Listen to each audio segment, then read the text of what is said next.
Good afternoon and welcome to Lunch with League. My name is Diane McNutt and I am the president of League of Women Voters of San Jose, Santa Clara. We also serve the cities of Milpitas, Morgan Hill, and Gilroy. The League of Women Voters is a nonpartisan political organization. Our purpose is to encourage informed and active participation in government and to influence public policy through education and advocacy. We do not support or oppose any political party or candidate. Each month at Lunch with League, we host a speaker who can share information and ideas that will help broaden our understanding of issues in our community and our nation. This month, we are very pleased to welcome Carrie Romanow, Chief Sustainability Officer and Director of Environmental Services for the City of San Jose. Carrie earned a Bachelor of Science degree in Environmental Economics and Policy from UC Berkeley, as well as an MBA from Santa Clara University. She has worked in the environmental field for nearly 26 years and has been with the City of San Jose since 2006. She previously served as Chief Operating Officer for a national environmental health and safety consulting firm, a facilities manager for an international semiconductor manufacturing company, and as an inspector for the Bay Area Air Quality Management District. In 2003, she was recognized as a climate leader by the Climate Registry for her leadership in developing and leading the implementation of Climate Smart San Jose. And apparently in the environmental climate world, that is a really big deal. So we are very pleased to welcome Carrie today. She's going to be in conversation with League member Gloria Chung-Hu. And Gloria will incorporate the questions that you sent in advance and those that you send through chat during the talk, so that you all have an opportunity to get your questions answered from the source. So please join me in giving a very warm and virtual welcome to Carrie Romanow and Gloria Chung-Hu. Thank you so much, Diane, for the opening comments. And Carrie, welcome. Thank It's you so great to much. have you with the League again. You've had a long history as an environmentalist, and I think the City of San Jose and all of us who live here are so fortunate to have someone with us, leading the important environmental services department. We've followed you for quite some time, and I can recall how disappointed we were initially when we started looking at climate change here in the League to try to understand what was going on. But a lot has happened. In 2018, the City of San Jose adopted Climate Smart San Jose. It's now been 5 years. So I'm hoping today you'll catch up with us and tell us about some of the progress you've made, the advances, and some of the threats to it. So where are we? Are we meeting our goals? Big question. Yeah, that's a great question. You know, San Jose is a pretty pragmatic community. And it's one of the things that I really like about us is if we say we're going to do it, we do it, but it kind of has to make sense. And it has to be something that folks want to do. So when we created Climate Smart San Jose, we really looked at all the data and said, what are all the things we could do? Where's the biggest bang for our buck? And then, as you know, we did a lot of community engagement. And we kind of said, hey, but of all these choices, which ones is our community drawn to? So in other words, there's no point in having a plan if nobody wants to do it. And so we really drafted around cost, benefit, and what people were interested in. So it's framed on the Good Life 2.0. So how do we leverage our climate programs to make life better? So we're making significant progress. Our carbon emissions are down. A lot of that is due to the transportation sector. When BART comes into downtown, that's also a game changer as we move people out of their cars. But, 2 years ago, we adopted a carbon neutral by 2030 plan. And very ambitious plan. Yeah. So I asked council, hey, it seems like the global climate's getting worse, not better. I don't think we can wait till 2050 anymore. What do you guys think about pulling it in just 20 years? And thankfully they said, that sounds great, but could you tell us how you're going to do that? And so that's, again, we're very pragmatic. I said, that's a great question. Can I have a couple months to figure that out? So we came back in a couple months and we really just compressed it into fewer actions, but bigger impact. and certainly running, not skipping to that goal. And so so we are making significant progress, but we have a long way to go in the next 6 years to get to a carbon neutral community. But we're making progress. So I'm very proud of us for responding to that. So, Kara, can you be specific and tell us a couple of the areas in which we made the best progress? And then secondly, where are the areas where we need more help, or we're not doing as well? Great. You know, so we've installed a significant number of bike lanes. And so part of our strategy is to create opportunities for people to get out of their cars. And then people will over time, right? So not just expecting it to happen in a day.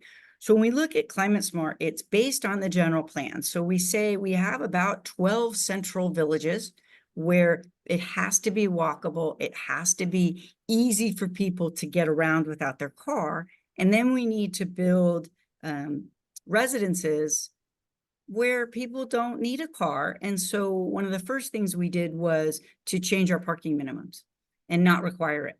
So people would be moving in knowing they're not going to have a car, and they're going to be walking around. And like I said, when BART comes in, that also creates that opportunity for people to go longer distances. So we're kind of setting up the foundation and putting those puzzle pieces in. So we've made progress in the bike lane component, but vehicle carbon emissions have changed dramatically. San Jose is the nation's leader in EV adoption, and that is a huge help for us. Clearly, we have problems. We have opportunity to improve around charging stations. But back to your question. So changing the emissions from vehicles, getting people out of their cars, and then where we really need to focus our next step is on building electrification. You may Tell us a little bit more about that, because one of the things we've been following are the city's new what is called REACH codes. You're reaching for higher standards on the building environment. So that's been pretty aggressive. It has been. We are a leader, and we're the first big city to take those kinds of steps with REACH codes. So a REACH code is where a municipality says, hey, we're going to do more than the state code requires because we think we can, and we think it makes sense in our community. And so we've adopted those REACH codes that require additional EV charging opportunities, lower parking requirements, and then increased efficiency in kind of how the building operates. Several years ago, we also banned natural gas in new buildings. And so we kind of said, hey, we know we need to move off of natural gas. So first step, stop the expansion of that problem, right? So have fewer ones we need to convert down the road. And then now we're looking back at existing buildings and saying, now how do we electrify them? When we started up San Jose Clean Energy, that we knew that was our biggest move.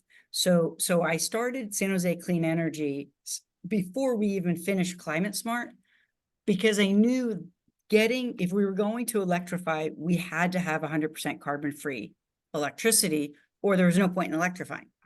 So we started that up, and that's been very successful, and their offerings will be carbon-free before 2030.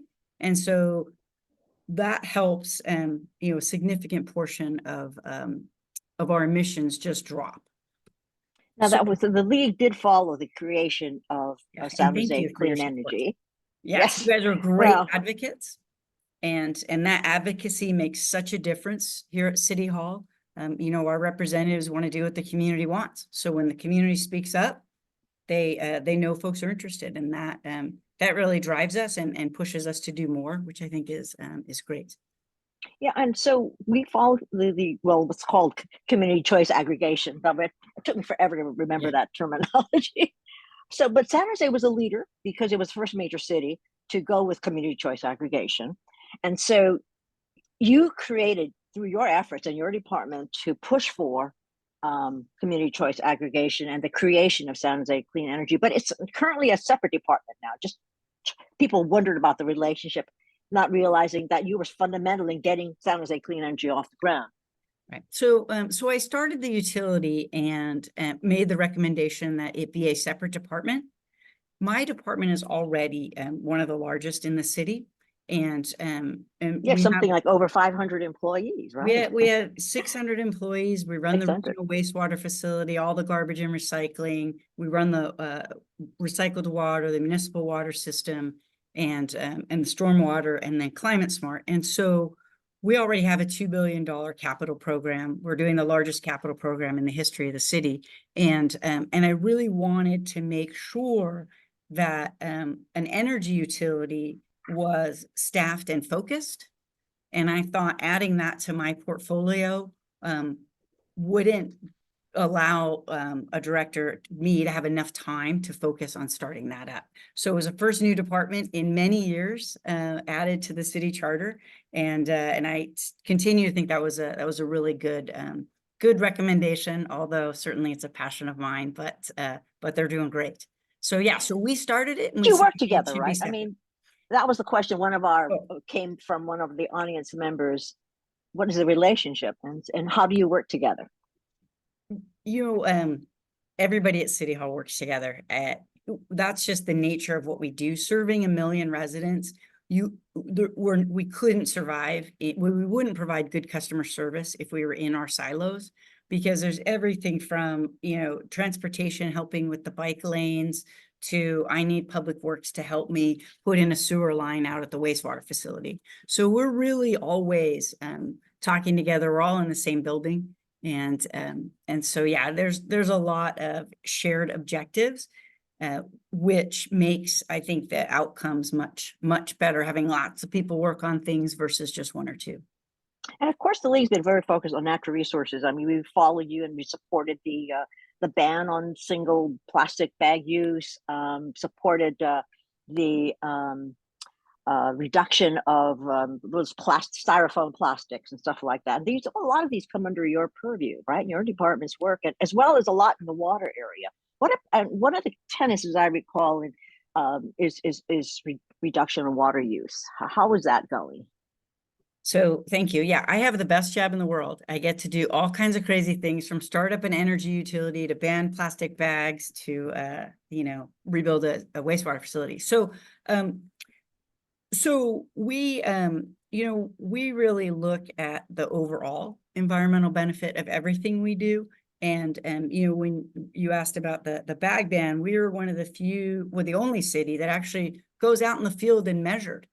When we banned it, did it in fact do what we thought it would do?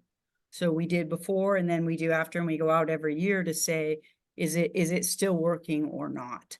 And so those kinds of things really help us. But in terms of water, reducing our per capita water usage by 30% is a key goal of Climate Smart San Jose.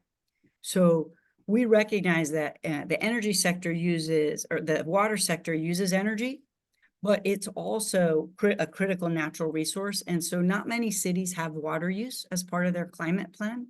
And we are making significant progress. Certainly during the drought, we hit that 30% mark. So we know we can do it. But what we don't want is to achieve that goal, but just have there be trees that aren't thriving and brown grass everywhere, and have the city not be beautiful and the environment not doing well.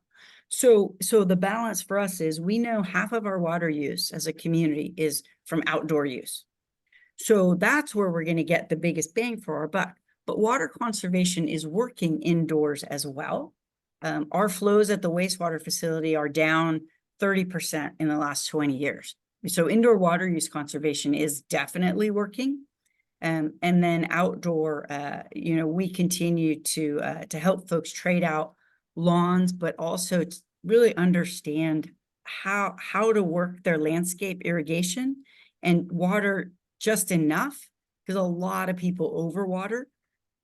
But as the price of water goes up, people are more motivated to drop their bill. And so we're seeing a lot more folks interested in conservation.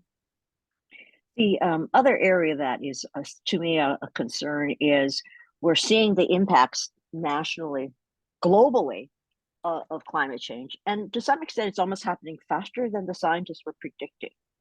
We certainly have had some issues here in San Jose with the overflow of the Coyote Creek, was it 3-4 years ago? what is the city of San Jose doing in terms of not only responding to and reducing carbon emissions, but working toward sustainability efforts? I mean, I think that that's kind of the threat we're seeing right now is how sustainable is San Jose in the face of climate change? So you still have to do both things, right? Yes, so we've just started work on a resiliency plan where we're looking at, we know where most of the heat islands and other areas of concern are.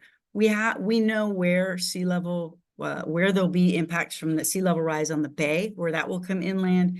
We need a little more information on where groundwater levels might bubble up a little bit too much, and really worried about how that will impact infrastructure, because a lot of our water and sewer and storm lines are underground, and a lot of electrical lines are underground.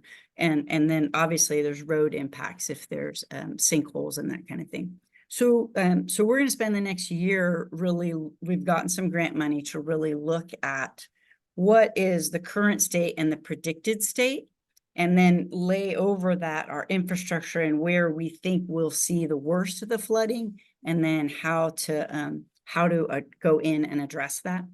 Valley Water's leading work to build the shoreline levee in the Alviso area, and Yes. we're a big partner in that. And so, you know, they're getting ready to start construction in the next couple of years, and that's an enormous project that, you know, really only the Army Corps of Engineers could do. There's no way a city could do that, and so we're very thankful that Valley Water's led that effort regionally. That'll be a big impact, but then it's things like, you know, building more cooling centers and making sure there's places for people to go, but also part of the building electrification move. So where people get heat pumps in their homes, those also have an air conditioner. So as we help the communities that don't have air conditioning, as we trade out those natural gas furnaces, the folks also have the benefit of getting air conditioning. We're trying to bundle that with enough, you know, shade trees and other things so that they don't have a huge energy bill. But looking at all of those pieces together, maintaining the infrastructure, making sure there's a place for people to go if they don't have air conditioning or they're not feeling well, and then also helping folks be able to stay in their homes with air conditioning and the like. But yeah, there's a lot to do, and we're behind. So we're, you know, this is work we've wanted to do, and there hasn't been funding or resources to do it. And, you know, COVID certainly was a focus for several years, but we're back on path. And I think that plan should be done in the next year and a half. And that'll there's a be my question overlay. slightly in a different area, because you've got recycling under your department as well. But a component of the work is, you know, people are used to understand recycling, and I think there's great adoption of that and understanding of the importance of recycling. What about organic waste? Because the state does have a requirement. I see you smiling. How do you handle the organic waste? And people are saying, well, you know, you're just putting it in the garbage. Is it truly being removed? And So, so we've done such a great job in our organics recovery, but we just kind of forgot to tell people. So a lot of our residents don't fully understand why their neighbor in the peninsula has a container on their kitchen counter where they put their food in, and you know, wow, San Jose says we're so great. How come we don't do that? So the reason we don't do that is about 10 years ago, we did some pilots, and it turns out that with those kitchen countertop compostable food waste containers, there's only about a 20% participation rate. And it's very expensive because it's a separate container. We do loose in the street yard waste, and most cities don't do that. So, well, we are the only city that does that. And so from a food waste standpoint, some communities will put the organic waste in their yard waste cart if they have that. But we don't have a yard waste cart. So what we do is we back end sort everything in your garbage can and your recycling can. And not only does that provide nice job opportunities for people, but it also means if you accidentally put something that is recyclable in the black can, we'll pull that out too. But we are extracting all the organics, and they are going down to Hollister to be composted and then reused as an organic material. And so we've been doing that for about 10 years. And so that's when I mentioned in the beginning that San Jose is pragmatic. We try and find things where our community will actually do it, because the cost of outreach and engagement on behavior change is very expensive. And I live in San Jose, so I talk to my neighbors a lot.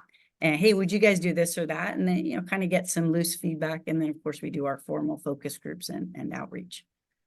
But yes, Yeah, it's composted.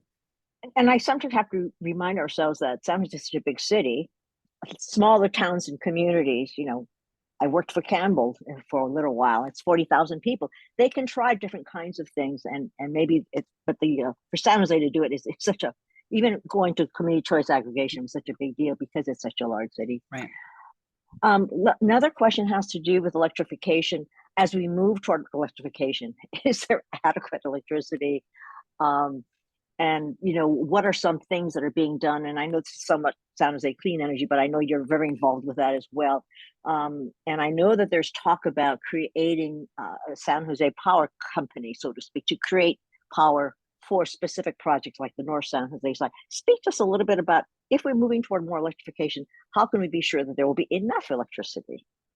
Right. Well, you know, that we're monitoring how things are going, and then we're making sure that there's enough power for our community. We are moving forward with the municipal energy company utility, and as you indicated, in North San Jose would be the most likely spot for that to start out.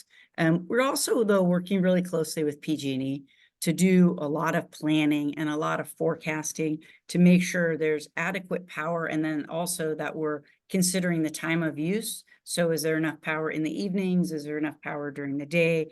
We need to move EV charging away from the evening to midday. And so you'll see pricing changes that will motivate people to charge their vehicle during the day, and then you'll see us install more public charging stations so that they're readily available during the day, since most people right now go home, park their car, and plug it in at night. And so it's doing the forecasting of what's needed, and then also forecasting how demand will shift away from natural gas. And so there will be enough power. Is there enough power today? No, clearly not. But we know that. So we're not just saying, oh, well, I think PG&E will fix that. We're saying, hey, we need to jump in and make sure that there's enough. And so that's starting our own utility. It's being a great partner with PG&E to make sure we're prioritized, and that we have enough power available. And then also looking at how we might do more microgrids and help people install more battery backups and that kind of thing. And so so looking at all the best case and worst case, and then making sure we have a plan that covers us in the worst case.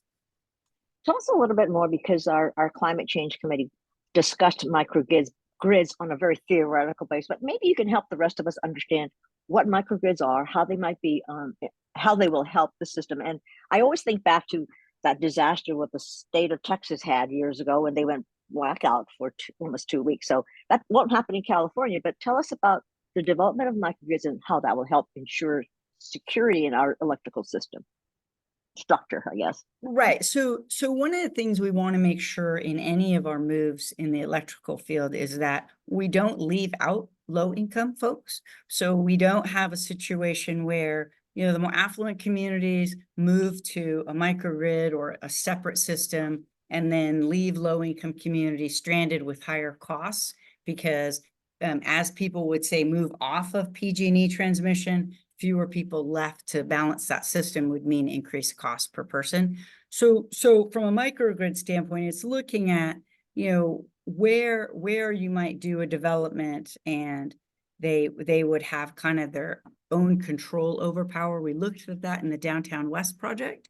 And you know, that's slowed, that progress has slowed a little bit, but there's a lot of interest in having control over your own electricity. Similarly, there's a lot of interest in on-site wastewater reuse, so you might have Mhm. control over your own water.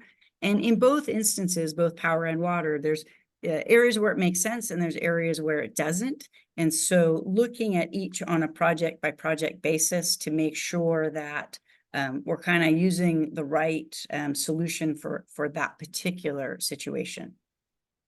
Yeah, and I think working with, I don't know, housing department and planning, those all work together in terms of as you're doing the kinds of reach code implementation and time expected. There's a couple of questions about well, it's an interesting comment, by the way. Sacramento, the city of Sacramento used to collect yard waste, but now they only do it seasonally, whereas we're continuing to offer it year round. And the question would be, is the city provide any financial aid or assistance in terms of implementation of heat pumps, encouraging owners to make the conversion, and what timelines do we have? Yes, there are significant grants and incentives out there now. If you look at the San Jose Clean Energy website, there are links to all of the regional incentives and the federal incentives. But we've engaged an outside firm to help us shore up a one-stop shop where as a resident, you could just kind of go to one place and put in your project, talk to somebody, and they would help you figure out all the incentives, but also help you even understand what you need for your home, because there's a lot of misinformation and it is a confusing decision, and it's a big financial decision. And so, and the other thing that this firm is doing for us in addition to One Stop Shop is helping us build a workforce, because there's not enough people to install the equipment as we move to scale.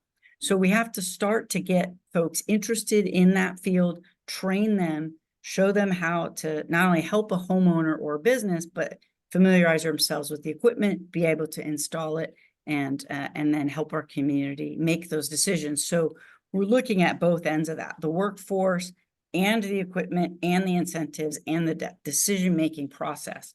What we've learned is, a lot of people, your furnace isn't something you think about until it doesn't work, right? And it's usually not in a place where you can see it. So a lot of people don't know the age of their furnace, which means you don't know when it's going to fail, right? Your roof, you can kind of look at and say, boy, that doesn't look that good. I might want to think about that. But your furnace, maybe you tune it up once a year, maybe you don't. But so one of the things we're keen to do now is to help folks figure out how much life is left in your current unit, so that we can help you make sure you have enough power supply to your house and that you have an idea of what kind of equipment you'd like. Does it fit in your home? And then doing things like changing setbacks so that, my furnace is in my basement, but the new one would be outside. So could I put it on my side yard rather than, in my front yard or the back of my yard? So looking at all the obstacles and all the questions and concerns that people have, and then changing our rules as a city, but then also, like I said, having it be that you could maybe stop into City Hall or stop by a library or, have a Zoom chat with someone and they would help walk you through. These are your options without trying to sell you something. But we will also likely offer a one-stop shop where our city contractors could just do it for you. But I'm a believer in choice. And so I think, I don't want us to be your only choice. And we want to have the market kind of take control over that too. But it as my neighbors have installed things, it's confusing. Yeah, I did notice, because I spent a lot of time on your website, which was always fun to do, because if you follow the links and you answer, I guess there's a quiz that you can take, and you're creating green teams. But I was surprised at how much information there actually is, and I would urge people who are here today to check the website. We'll get it to people after everyone who's here, and we'll remind people. But it's also in that article that I wrote about in the vote in last month's the March voter, with links to the city website, because you actually have quite a bit of information about the rebates that currently exist, as well as some basic good information in terms of why convert to heat pumps. Yep. And the kinds of savings. And I would encourage people, call San Jose Clean Energy, call the Environmental Services Department.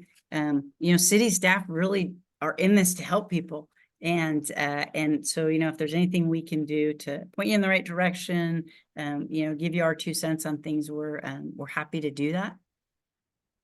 The other question let's see now. We've got a bunch of questions. I just want to make sure I cover them all. Yard waste. Yeah, I think we have on that point. There was some question because I will say that you mentioned earlier about focus on making sure that information and help is also goes to people perhaps of lower income, perhaps less education about climate change, and ensure that there's support for our diverse community.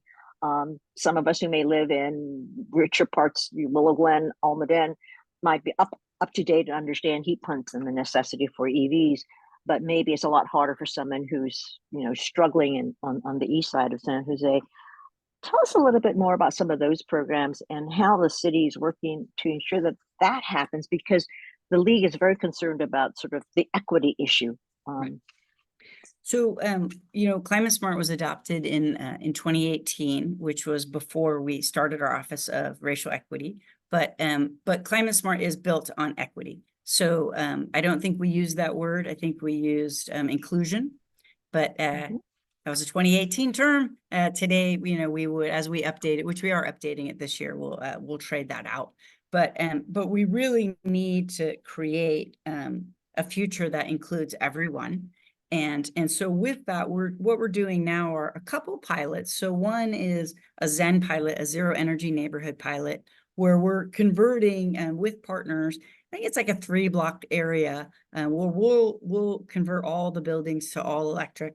And then we're working with San Jose Water to also take out all the front lawns and re-landscape that. So we'll save, you know, those parcels about 25% of their water usage if we convert their front lawn. And most people don't recreate in their front lawn. So it's, you know, they might need backyards for their kids to run around, or old people like me to run around, but their front yards, you know, and if the whole block looks like that, then the whole block is beautified as well, and allow us to add in some street trees.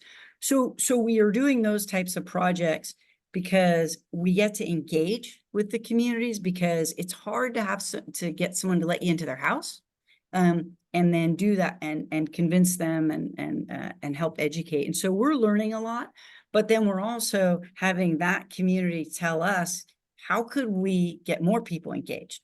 And what are the types of communications that resonate? And then how can, now we've helped this block area, how can you be an ambassador for us and do more? We also engage with some nonprofits to lead house parties in a variety of neighborhoods. When we first started doing it, they were English speaking only.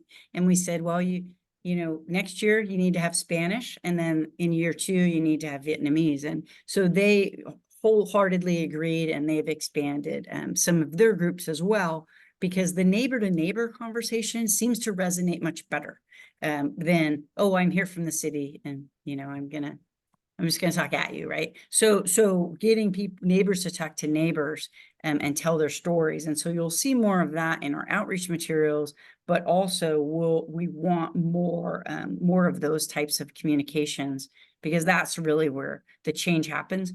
There's no way City Hall could get 1 million people to change just by putting out a couple memos, right? So we need the whole scale movement to happen. I am particularly proud that, you know, in 2017, we really didn't have a lot of environmental advocates showing up to council meetings. Certainly the league was there, and there were 1 or 2 others, but, you know, now when we have meetings, there's people coming up and saying, you know, you guys aren't doing enough. So I do have to remind myself that I wanted that to happen when they tell me I'm not doing enough. But that's great, right? We're seeing people interested and express themselves, and so you guys aren't doing enough, and so that keeps us focused too. So it's going to be a lot of conversations. I'm not a fan of banning everything in the world. I think we need to create a place people want to move to. And so we're working on making, and that's where that Good Life 2.0 framing is really important to me, is we're moving to something better, not living worse. So I think our tagline for Climate Smart is living better today for tomorrow. And so that's kind of our mantra, is this is moving to a good place. A very pragmatic question from the audience, and a couple of people also asked the same question. Of course, with PG&E raising rates for electricity, at the same time, how can we encourage, even though there's support for more electrification, against that backdrop? Any thoughts about this? Is maybe a little bit outside of your Yeah, field. no, I but- mean, my hope is that every league member is a customer of San Jose Clean Energy. You know, our rates are lower and our product is greener. So there's no reason to stay with PG&E. Having said that, where I think some of the confusion is you get your bill from PG&E and a big fraction of that bill is transmission.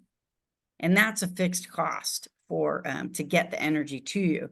So it's, you know, we're working with PG&E to say, hey, how do we underground things more? How do we prevent wildfires? But at the same time, that transmission cost is a lot. So how do we compress that? And then San Jose Clean Energy has brokered a number of really good deals to get us greener and cheaper, because that is something that is required of the utility. And so when I established it, we made that a requirement.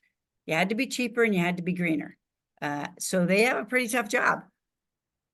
Oh, I know that was one of the reasons for the creation of San Jose Clean Energy, not only to have a portfolio of renewable products, but also to make sure the costs were competitive and in fact lower, right? And because we don't have stockholders, we don't issue dividends or profits, right? So that in and of itself saves, you know, reduces our rates.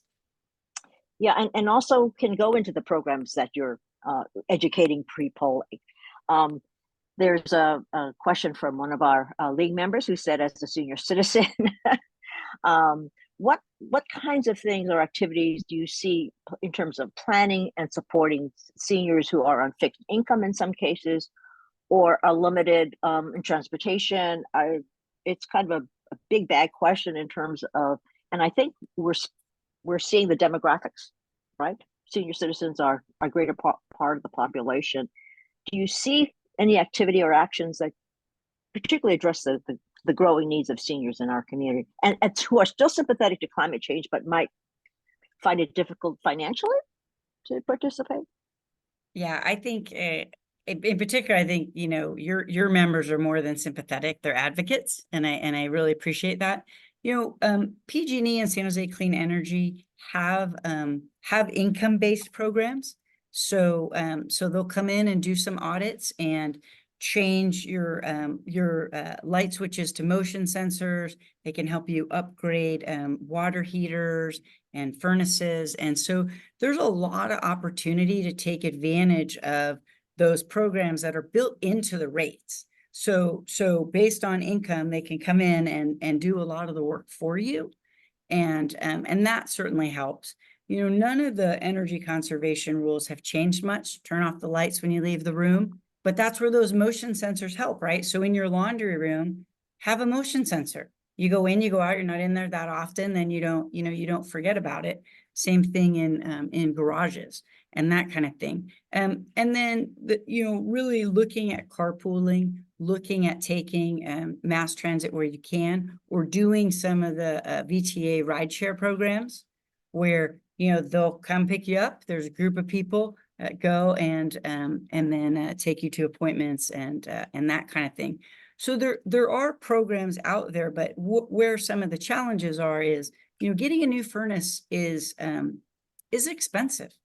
So, but when you look at the cost difference between replacing a natural gas furnace with a natural gas furnace versus replacing a natural gas furnace with a heat pump, the heat pump's actually cheaper generally when you put the incentives in and you look at the operational cost.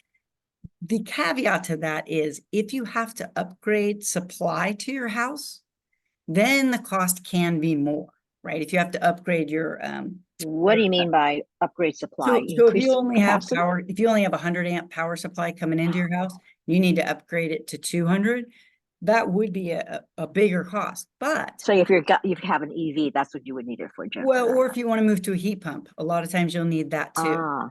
And so that's where a little bit of planning is required. But most of the incentives will also cover that cost. And so you could get that upgrade that you're going to need down the road anyway, whether it's for heat pump or an EV or just a lot more computer products, right? So you can take advantage of a needed upgrade in that regard. And then there are some low cost financing options. I'm not a big advocate for financing because I don't really like to encourage people to take on more debt, right? So I would talk to folks given people's particular situation, because I have heard from folks, well, I make it sound so easy, right? You just go get a heat pump. But if your furnace is in a closet in your house, that might require additional changes to, your ducting system and other things. And so there, most of the houses though in San Jose, about 80% should be pretty easy to trade out and then move to lower cost, healthier homes and lower cost bills compared to natural gas furnaces. Yeah, the person who asked that question, in fact, is Martha Beatty, a former president, was concerned more about the transportation. I don't know how much of that you can control, but transit and moving people to mass transit, which is what we wanted to get them out of the vehicles, right? Yeah, as we do more focus groups in the transportation section, it is something we need to look at, right? Because not everyone is going to ride a bike. I'm not going to ride a scooter. And so, some of the traditional things we might say is, oh, you take the bus and then you get on an e-bike. That doesn't work for a certain segment. And so bridging that last mile is an ongoing challenge. And I'm not going to say we've solved it. We certainly haven't. But, I also think that if each time before we take a trip, we at least said, is there a different way I could get here? Or could I carpool with someone instead of just saying, oh, we'll all meet at the restaurant or whatever, could we pick each other up instead? Those types of things would help, but we haven't fully solved that last mile for everybody. I think that's an ongoing question in every community too. One quick other question, it has to do with the glut of plastics, end of life requirements, product labeling, and is the city doing anything along those lines? Yes. Continuing reduction of plastics. So we are in the next couple months, it's done. It's just, I don't know if it's ready for a council meeting yet. We have added a solid waste section onto Climate Smart. And that talks about the carbon emissions from recycling, but also updating our zero waste plan on how do we get to zero waste. And what you'll see is you'll see these tags coming out. If you live in a single family home, we have folks heading out this summer to look in recycling cans. And they're going to tell you if you did a good job or if, oops, you have some things in your container that shouldn't be in your container. Right now, our recycling cart contamination is really high. And so we're doing pilots to see, is it that because of cost constraints, are people just not getting the right size black garbage can? Or is it just that there's not clarity in terms of what goes in the recycling cart? One of our pilots, we put labels on top of the recycling cart. We changed the lid out and then changed the lid out on the garbage cart. And that saw a 25% improvement in how people sorted when, at the can at their house. So we're releasing those citywide. And then we're doing some pilots around if the garbage cart and the recycling cart were the same size, does that help people? We try not to roll things out citywide if we're not sure it's going to work, because garbage carts are expensive. And then customer confusion is not helpful because it doesn't help people get down the road. But in terms of things that we're doing, there are regulations coming forward, and they are called the State's Truth in Labeling Law, which goes into effect in 2025, which has really mandates companies, if it says it's recyclable, it has to actually be recyclable. Not that someone somewhere in the world someday could potentially find a way to reuse it. It has to actually be recyclable. And so we look at those little triangle, Carrie, and so they're not all right, correct? Well, they give a number, but I think it's like number 6 isn't really recyclable. Nobody recycles it. So that means it's not recyclable if nobody's recycling it. But if you look at sanjoserecycles.org, You can type in any product and we'll tell you if it's recyclable in San Jose or not. And that tells you which cart it should go in. But we do need to get people to not put material with food or liquid in the recycling cart. So the tagline we're using now is no food, no liquid, no problem. So if you turn it upside down and nothing comes out, go ahead and put it in the recycle bin. But what happens is somebody throws a thing of tomato sauce in there and it ruins all the paper products that are in there in the entire truck. And Oh, so, gosh. yeah, so it's helping folks understand, don't do hopeful recycling. Oh, I'm not sure, I'll toss it in that cart, because now, we recycle everything. So if it's in the black cart, we'll get it. But we would like the clean and dry materials to be in that recycling cart. And so what we're working on is, besides banning single-use bags and banning styrofoam to go, we really need to look at the market and see what is in the market and how do we get rid of thin film plastics, how to create markets to use things. We're also looking at kind of teaching, having repair clinics, helping folks learn how to fix things that could be reused, or having a place where people can donate them and then someone else can fix them, rather than just sort of putting them in the black can or worse, putting them in the recycle can. So looking to really get to zero waste in a way that that makes sense without banning everything under the sun. And we think labeling is part of that solution, because when people go to buy things, if they looked and saw, oh, that is wrapped in extra thin plastic just for fun. Well, it'd be great if you reached out to that manufacturer and said, well, I didn't buy that today because that's super wasteful. And that really helps the companies understand. You think that consumer response is going to be effective if I go to the... It depends, it really has. So think about how Jamba Juice banned straws, right? A kid decided, hey, I don't like that straw. And all of a sudden everybody starts talking about it. And so it's looking at where should we mandate and where should we encourage. But the thing is we have to be mindful of the greenhouse gas emissions from the transport of materials. So if we make everybody put everything in glass and it's heavier and it results in more emissions, so it's this really complex math of what makes the most sense. And so thin film plastics have a role somewhere, but there is technology out there to use it to create other products. It's a little expensive now, but we have piloted with a couple different companies in San Jose. And so looking at how do we scale those up. Bioselection is one of them that we helped do some work with, where we helped in other words, they knew what they were doing and we said, you can have our trash. That's our form of helping. But, really creating opportunities for folks to scale, and then saying, if you can make it work, we'll put it in our system, because we are a big customer. And so that's the advantage that San Jose has.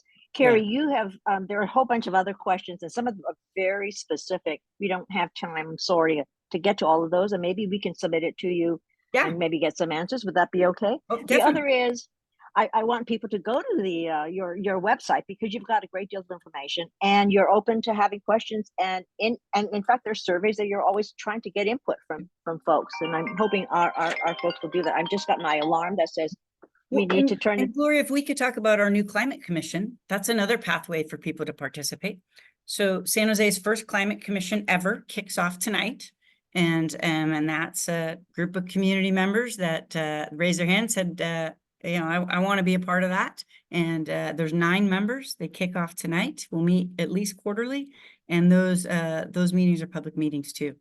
And that's great. In fact, I know a couple members on our climate change committee are planning to monitor the committee and add input. And we thank you for your time and coming back to us and updating us and giving us sort of that big picture view of what the city is doing and some of the issues around, and hope you'll come back and visit with us again, not in 5 more years, but sooner, to continue this discussion. And I know that our climate change committee is really happy to have had you come with us again. Well, no, thank you all so much for your advocacy, and hopefully you guys will come to a council meeting, speak your mind. We've done that in the past. We need to do. We will start doing that again. keeping an eye on things as we did, back helping us to move toward the San Jose Clean Energy. And I will note to our audience that the link to the San Jose Clean Energy and the website are in the chat. So thank you very much, Carrie, and I'll turn it back to Diane. Well, thank you both. My head feels kind of stuffed with information. And it was coming from both of you. It was like fast and furious, So I hope that everyone had a chance to absorb their information that was particularly helpful for their particular situations, because I can see from the questions in chat and the ones that were sent in advance that everybody is interested in the universal projects, but also my life, my my house, my transportation, and trying to figure out how this all going to work together. So again, thank you, Carrie, and thank you, Gloria, for being here today. I did want to tell everyone that our next virtual Lunch with League is going to be on Thursday, April 11th. And the topic is, do we ask too much of our elected officials and their families? And that will be a conversation with former San Jose Mayor Ron Gonzalez and Giselle Nunez, authors of the recently published book, Life in the Fishbowl, which ought to be an interesting conversation for sure. And then in May, on the third Thursday, we're going to be hearing from Todd Freeze, who's the director of the Northern California Innocence Project. And you can watch for details about these two events and many more in our newsletters, on eBlast, and then on our website. And then finally, as just an early heads up, please mark on your calendars Saturday morning, June 8th, for our annual meeting of the League. And our special guest is going to be Congresswoman Zoe Lofgren. So lots and lots coming up, not quite as busy as environmental services in the city of San Jose, but we're doing our best. So again, thank you both, and thank all of you for being here and being such an engaged audience and caring about climate change in San Jose and beyond. So we'll see you soon. Bye-bye, everybody.